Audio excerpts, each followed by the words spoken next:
Bon, le débrief va être très expéditif. Bonsoir les amis, j'espère que vous allez tous très bien. Très content de vous retrouver pour cette nouvelle vidéo.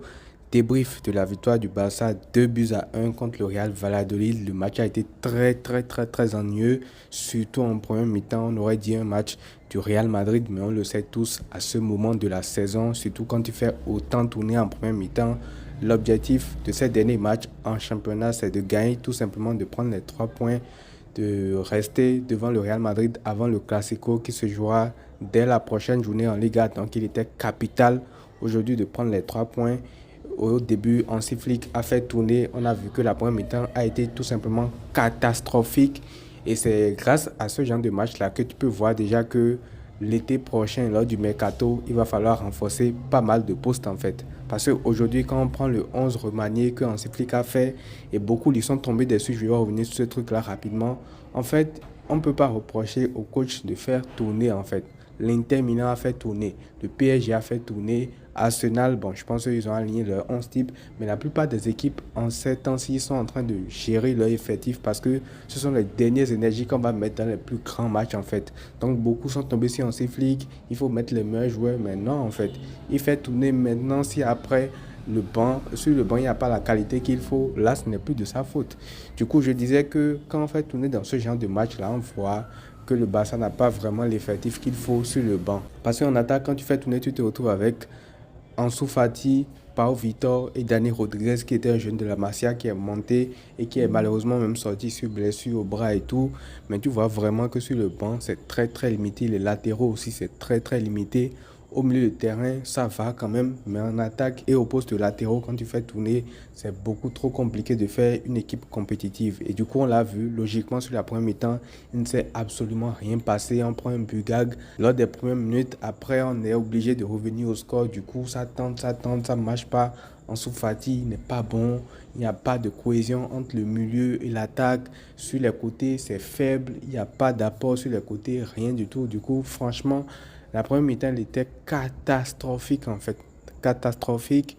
Et bon, après la blessure de Dani Rodriguez, Lamine Yamal a dû rentrer. Malgré ça, ça n'a pas changé grand-chose en première mi-temps parce que l'équipe à côté ne suivait pas. Du coup, après la pause, Hansi Flick a décidé de mettre le pied sur l'accélérateur, de faire des changements. Du coup, il a fait rentrer de suite Rafinha et De Jong. Et c'est ça qui a permis au Barça de débloquer ce match-là. Encore une fois, la relation Lamine Yamal-Rafinha, c'est à partir de cette relation-là que vient le premier but. Il y a une passe, encore une fois, de Lamine Yamal qui fait un match quand même assez intéressant. Des petits skills, des petits dribbles, des roulettes par-ci, par-là. Franchement, il a enjaillé le match. Il a rendu ça assez intéressant parce que je ne vous montre pas que globalement, c'était quand même très soporifique. Donc, ballon en cloche de Lamine Yamal, ça atterrit sur Rafinha. Il finit du pied droit. Et après, tu as Fermin Lopez qui te marque le but du 2-1. Donc, victoire, 3 points. C'est tout ce qu'on espérait. Et voilà, on garde les 4 points d'avance. On arrive au Classico sans pression. C'est le plus important. Et demain, le Real Madrid va jouer le Celta Vigo. Donc, si le Celta Vigo veut faire un geste, Yago Aspas et sa compagnie, on est preneur. Donc, pour revenir sur ce match-là, je disais que Lamine Yamal, voilà, ça a été l'homme qui a enthousiasmé assez ce match-là, qui a fait des skills par-ci, par-là. Et Toffot aussi nous a offert une action d'anthologie sur laquelle il aurait pu marquer. Finalement, sa frappe touche le poteau à ça. Et ça aurait été très beau qu'il marque ce but-là. Mais bon, c'est comme ça. Les 3 points ont été pris. Et en fin de match aussi, Valladolid a failli revenir au score pas mal de fois. Il y a eu quelques interventions défensives, notamment d'Araujo, que je salue, qui a fait quand même un bon match, qui a veillé au fait que le Barça puisse gagner ce match-là. Et offensivement, j'ai bien aimé également le match de Fermin Lopez qui est là, qui est présent, qui a de la volonté, qui marque en une touche sur une passe de Gérard Martin. Et c'est un très beau but de Fermin Lopez. Ça, c'est le Fermin Lopez de l'année passée qui est clutch, qui est précis, qui est concis devant les buts, qui marque, voilà, qui est décisif en fait. Rafinha aussi dans la lignée de ce qu'il fait. Donc voilà, globalement, un bon petit match. Bonne entrée de Daniel Olmo aussi qui fait du bien, qui apporte dans la conservation de balles.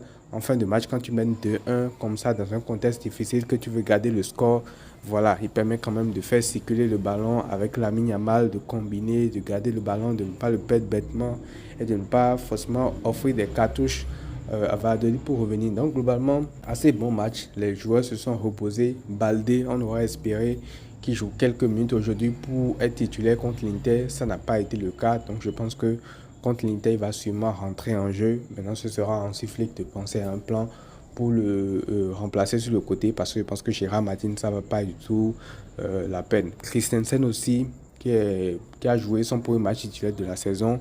Il a été pas mal. J'ai bien aimé son match aussi. Bon, ça, c'est le genre de match où tu peux pas vraiment jauger encore le joueur et tout. Mais bon, j'ai bien aimé son match quand même. Donc, voilà, les amis, c'est tout pour ce débrief. Ça va être très, très court. N'hésitez pas à me dire ce que vous en pensez dans les commentaires. Je vous lirai. Prenez tout soin de vous, les amis. Et à très vite.